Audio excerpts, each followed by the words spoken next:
ზამთარი უშკულში მისტიურია. აქ მზე გვიან ამოდის და ადრე ჩადის. აქაურები ჩვენთვის განკუთვნილ რამდენიმე საათს სხვანაირად ცემთ პატივს. ყველა სტუმარი ჩვენიანი ხდება. რამდენიმე დღით დარჩენილები ზუსტად უგებენ სვანეთს გემოს.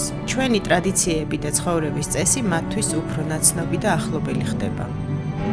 და რა თქმა უნდა, აქედან ისე არ წავლენ, რომ არ გასინჯონ სვანური კუგდარი, სვანური ნარჩვი, ჭიშტვარი, მერწყვი. კერძებს ჩვენი გემოვნებით თანამედროვე ელემენტებსაც უმატებთ. მრავალფეროვანს ხვდით და რაც მთავარია, ისტორიას უნარჩუნებთ.